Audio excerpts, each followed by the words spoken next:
Assalamualaikum warahmatullahi wabarakatuh. Alhamdulillahi wahdah wassalatu wassalamu ala man la nabiyya ba'da wa ala alihi wa sahbihi wa muwala wa la hawla wa la quwata illa billah. Peserta silaturahim akbar yang dimuliakan Allah Subhanahu wa taala. Ramadan adalah bulan yang penuh berkah dan penuh pembinaan bagi kita, yang kita istilahkan dengan bulan tarbiyah. Begitu banyak pelajaran dalam segala aspek kehidupan kita. Hari ini dengan waktu yang sangat singkat, ya saya akan menggunakan sedikit saja dari pelajaran-pelajaran tersebut. Mudah-mudahan suatu saat ya dapat kami keluarkan dalam bentuk video untuk pelajaran-pelajaran tersebut. Di antara pelajaran yang sangat penting dan ini juga mengaitkan dengan kejadian di Palestina, ya, atau penderitaan bangsa Palestina. Ramadan datang untuk memberi pelajaran pentingnya pengendalian diri, pentingnya pengendalian nafsu, ya. Dan pengendalian diri atau pengendalian nafsu ini pada dua hal. Yang pertama adalah nafsu syahwat mendekati yang haram, ya, atau nafsu syahwat untuk memiliki, menguasai dan menikmati yang haram, yang tidak dihalalkan oleh Allah Subhanahu wa taala. Ini yang memang ada di dalam diri manusia. Dan itu sudah menjadi salah satu unsur penting dalam manusia sebetulnya. Ya, tidak bisa dihilangkan. Karena walaupun di satu sisi menjadi kekurangan, tapi itu juga menjadi kelebihan manusia. Kelebihan maksudnya adanya nafsu, ya. Adanya nafsu. Nafsu dalam diri manusia, nafsu syahwat dalam diri manusia itu menjadi sesuatu yang sangat penting dalam kehidupan mereka, yang telah ditetapkan oleh Yang Maha Kuasa, Sang Pencipta manusia dan Pencipta alam semesta Subhanahu wa ta'ala. Tapi ketika syahwat ini tidak terkendali, tidak terkontrol, maka inilah yang merusak. Dan Islam datang untuk mengendalikan nafsu manusia ini. Ya, sekali lagi mengendalikannya, bukan menghancurkannya, bukan menghilangkannya. Ayat-ayat Al-Quran turun untuk membentuk iman demi pengendalian itu. Begitu juga dengan berbagai ajaran-ajaran yang merupakan kandungan dari Al-Quran dan Sunnah Nabi SAW. Termasuk ibadah. Dan salah satu yang sangat efektif adalah ibadah puasa Ramadan. Atau ibadah Ramadan dengan segala rangkaiannya. Mulai daripada puasa, sholat tarawih, sholat lain, dan sebagainya. Ini sangat efektif. Karena selain langsung kepada diri manusia dengan mengurangi makan dan minum, yang menurut para ahli, para ulama, ya, yang memang sangat potensial untuk mendorong berkobarnya syahwat, berkobarnya nafsu itu. Maka dengan puasa ada jalan penting dalam pengendalian. Tapi bukan itu saja. Ini dibarengi lagi dengan adanya arahan-arahan baik secara umum maupun yang langsung. Ya.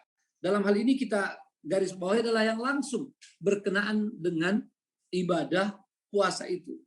Seperti larangan, ya, untuk menyakiti orang lain dengan kalimat-kalimat kita, apalagi dengan tangan kita, ya. Barang siapa yang tidak bisa menghindari perkataan-perkataan yang azur, ya,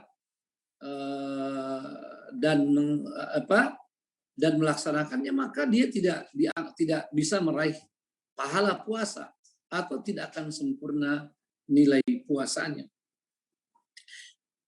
Begitu pula dengan hal-hal yang lain, ya, yang dalam puasa ini dibangun berupa solidaritas kita merasakan orang yang tidak punya, sehingga membuat kita sadar, ya, sadar dan dapat mengendalikan nafsu kita. Begitulah sedikit daripada hal ini. Dan yang sudah paling populer, yang sering disampaikan para ustadz itu adalah kalau yang halal saja di siang hari, ya, yang halal saja di siang hari, kita tidak boleh menyentuhnya, ya, tidak boleh menikmatinya, makan minum, begitu juga hubungan suami istri. Maka bagaimana lagi yang haram? Ya, tentu kita harus lebih bisa mengendalikan hawa nafsu. Maka dari itu mudah-mudahan pelajaran ini mendorong kita semua orang-orang beriman untuk lebih kuat mengendalikan diri dari memiliki, menguasai, atau menikmati yang tidak halal bagi kita. Ya. Ini kalau mau diuraikan sangat panjang sebetulnya. Karena kadang-kadang bukan saja memiliki, tapi kadang-kadang kita tidak memiliki, tapi kita menguasai. Ya, dengan tidak benar. Dengan tidak benar. Ya. Ini harus kita praktekkan. Mulai dari dalam keluarga, kemudian dalam lingkungan masyarakat, lingkungan organisasi, dan lingkungan masyarakat. Jangan memudah-mudahkan menguasai milik orang, ya, dengan cara tidak benar, ya. Apalagi kemudian menikmatinya, ya. Ini ya tidak dibenarkan dalam Islam. Makanya termasuk yang kita hati-hati hal-hal kecil misalnya, hal-hal kecil. Ketika kita di masjid, hati-hati menggunakan sendal orang. Walaupun kita berpikirkan sendal bisa dipakai, ya. Itu kalau tidak diizinkan, apalagi memang yang punya tidak berkenan, itu termasuk hal yang menjadi dosa buat kita. Ya. Dan pernah kejadian saya melihat ada orang pakai sendal, tapi sendalnya bagus, ya. Sendalnya biasa. Ya, dia masuk masjid, begitu keluar, dia asal pakai sendal lagi ke toilet untuk berwudu. Pasak kakinya, ya, memakai sendal yang justru sangat bagus. Dia pakai ke toilet untuk dia berwudu. Nah, maka yang punya sendal tentu saja tidak menerima itu. Ini contoh kecil yang gampang untuk diangkat, tapi mari kita bawa pada hal-hal yang lebih besar. Yang bukan milik kita, bukan hak kita, hati-hati, ya, di dalam menguasainya atau kemudian memakainya atau menikmatinya. Dan secara khusus dalam hal ini adalah masalah hubungan antara laki dan perempuan yang harus benar-benar kita tekankan dan harus kita kuatkan di dalam diri kita dan keluarga kita, apalagi pada anak-anak kita, ya. Sebab berkenaan dengan hubungan laki dan perempuan ini, ayat Al-Quran begitu tegas, wala taqrabuz zina, jauhkan diri dan keluarga daripada hal-hal yang bisa membawa pada perzinahan, wa na'udzubillah min zalik. Nah, kemudian dari nafsu ini, yang kedua yang harus dikendalikan adalah nafsu emosi atau amarah yang buruk. Ini juga sangat penting, ya. Emosi harus dihilangkan. Puasa itu diharapkan dapat menurunkan emosi kita. Begitu juga amarah yang buruk. Ya, saya gunakan istilah amarah yang buruk karena ada amarah yang baik, ya. Amarah kita kepada kaum durjana Zionis Israel adalah baik, asal kita salurkan dengan cara yang benar, ya. Rasa marah kita atas penyerangan Masjid Al-Aqsa adalah hal yang baik, ya.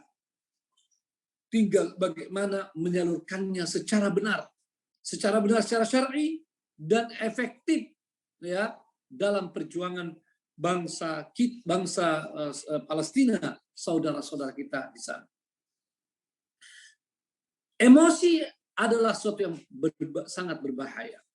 Karena itu, selain dari puasanya, ada ajaran khusus tentang itu dari Rasulullah SAW. untuk mengendalikan untuk mengendalikan amarah dan menghilangkan emosi. Ya, Nabi SAW berpesan, bila kalian berpuasa ada yang mengganggu, ada yang mencerca, ya, ada yang menyerang, jangan membalas, ya, jangan membalas dan ucapkan aku ini puasa sampai 2 kali dalam salah satu riwayat hadis yang sahih itu. Ya, ini penting sekali untuk mengendalikan amarah dan menghilangkan emosi. Emosi itu adalah puncak kemarahan yang dibarengi dengan reaksi yang berlebihan. Ya, itu namanya emosi. Jadi suatu perasaan yang menguasai kita, walaupun kadang-kadang dia tidak lama, dia sesaat. Ya, dan jadi puncak kemarahan yang dibarengi dengan reaksi berlebihan. Jadi kita sangat reaktif, baik dengan kata-kata maupun tindakan. Nah, ini harus dihilangkan. Ya, kenapa? Karena emosi dalam makna seperti itu semuanya buruk. Ya, semuanya buruk. Makanya ajaran puasa datang secara khusus, hilangkan itu. Ya, hilangkan dan kemudian kendalikan. Ya, amarahnya dikendalikan dan diarahkan. Nabi SAW menegaskan, seorang hakim tidak boleh memutuskan perkara wa huwa ghadban. Ya, itu artinya dalam keadaan emosional, dalam marah yang memuncak. Kalau dia marahnya terkendali, tidak masalah. Ya, tapi ketika dia ghadban, ya, maka dia akan kehilangan akal sehat. Dan ini yang sangat penting bagi kita semua, ya, baik dalam skala pribadi, keluarga, maupun sebagai bangsa. Untuk skala pribadi, jangan menghabiskan banyak energi menghilangkan kekuatan kita karena emosi kita, ya, yang tidak terkendali. Dalam keluarga, hati-hati, akan banyak korban. Istri bisa korban, suami jadi korban, anak-anak jadi korban karena emosi kita. Ya, berapa banyak anak-anak yang cacat karena bapaknya atau ibunya yang emosional, ya. Berapa banyak anak-anak yang menderita sepanjang hidupnya karena emosi dari orang tua. Berapa banyak perceraian yang akhirnya terjadi karena emosi. Walaupun perceraian itu sebagai sebuah jalan terakhir, langkah emergensi yang dihalalkan kalau memang sudah tidak jalan. Tapi yang paling disayangkan kalau itu terjadi hanya karena emosi, ya, yang kemudian berujung pada penyesalan. Maka mari pengendalian emosi ini sangat mengatasi emosi ini sangat penting, dan pengendalian amarah harus benar-benar menjadi tekad kita. Ini pula terkait dengan masalah Palestina.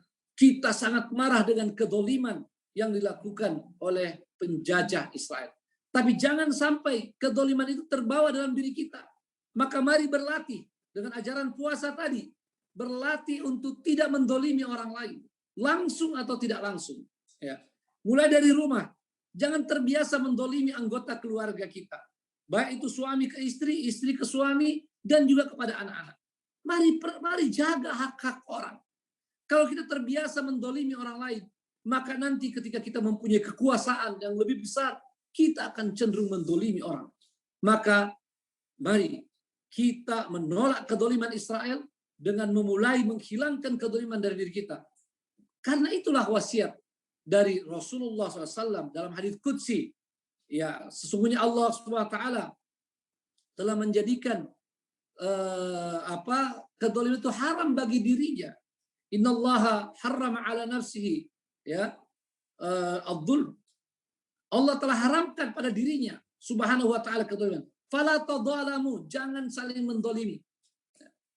Ini penting sekali, dan peran sebagai suami, ya, sebagai bapak sangat penting, sangat vital di sini. Ya, bukan saja tidak mendolimi, tapi bagaimana menegakkan keadilan dalam keluarga. Tegakkan keadilan dalam keluarga sehingga kemudian tidak terjadi kedoliman itu. Nah, sayang sekali waktu kita sangat singkat, ya. Ini harus benar-benar kita jaga, dan tentu pelajaran pengorbanan begitu luar biasa dalam Ramadan, ya, yang merupakan sulb inti dari perjuangan. Inti perjuangan itu adalah pengorbanan sebetulnya, ya.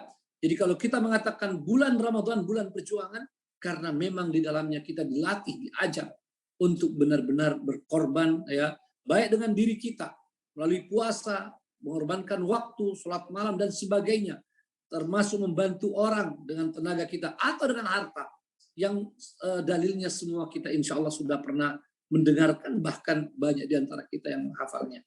Mari terus kita jaga pelajaran pengorbanan ini. Apalagi di depan kita ada bangsa Palestina yang sangat memerlukan pengorbanan kita. Kalau ingin diangkat, ya, selain yang nampak kasat mata dengan rumah yang hancur, banyak puluhan ribu pengungsi, ya, yang luka dan cacat, yang tidak terlihat di Al-Quds, ya, saudara-saudara kita yang rela menjaga Masjid Aqsa, tidak menjual rumahnya, tidak menjual tanahnya, walaupun hidup bersempit-sempit dalam keadaan susah, ya, susah istirahat, susah makan, tapi mereka rela untuk tetap berada di sana demi mempertahankan Al-Quds dan Masjid Aqsa. Mereka juga sangat memerlukan uluran tangan kita, walaupun sering tidak terlihat. Maka dari itu, melalui kita Palestina dan keluarga Indonesia Bela Palestina, kita harapkan juga sampai bisa membantu mereka-mereka yang ada di sana dan secara umum di tanah Palestina.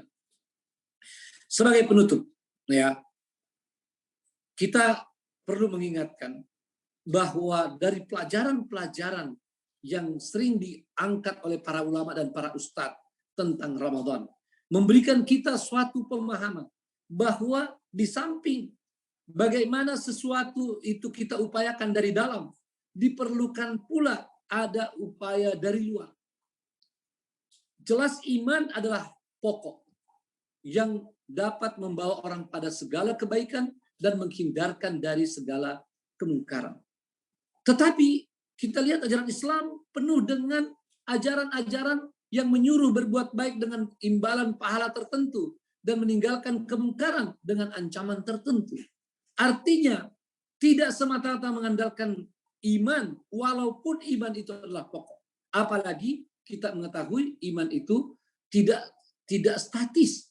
Iman itu bisa bertambah, tapi juga bisa berkurang. Bisa kuat, bisa juga tipis. Maka diperlukan dari luar. Ya. Ibadah juga demikian. Memang sholat dapat mencegah perbuatan keji dan mungkar, sebagaimana puasa.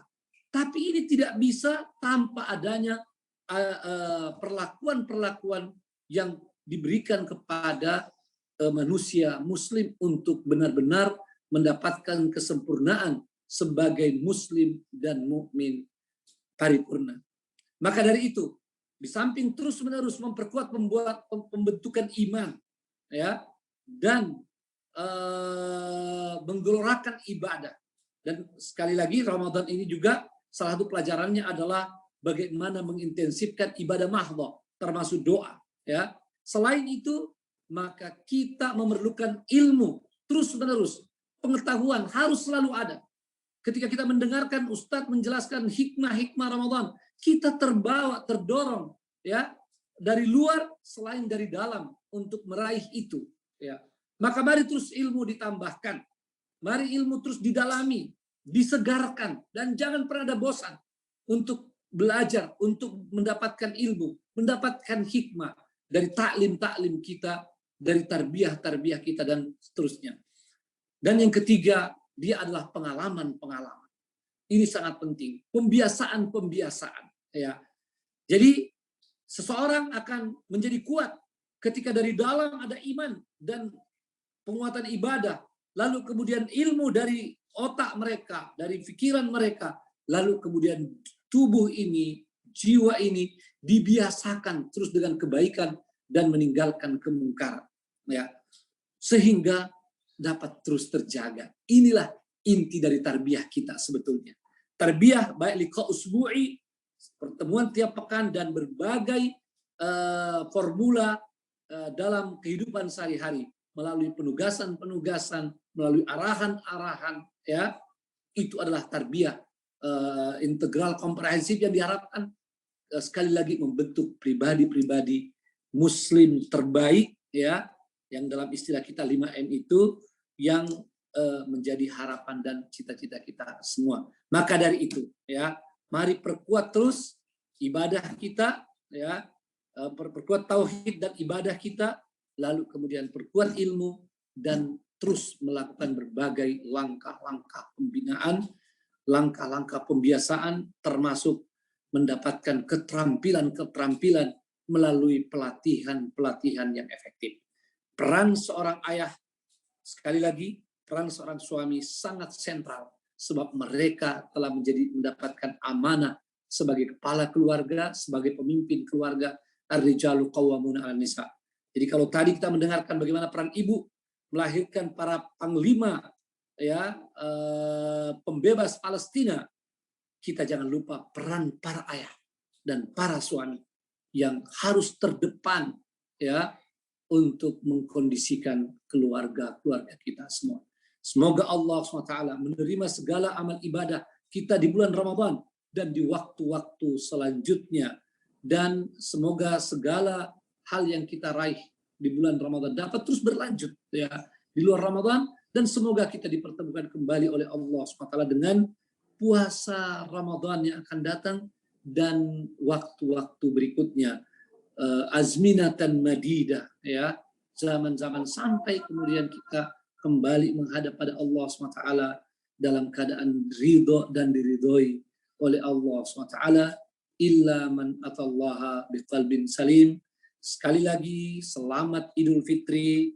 Taqabbalallahu minna wa minkum. Kullu amin wa antum bi khair.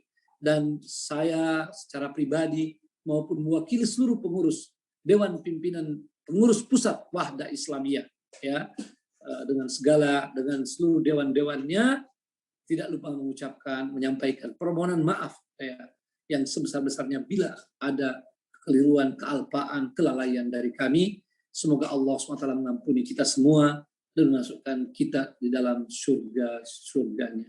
Barakallahu fikum. Wassalamualaikum warahmatullahi wabarakatuh.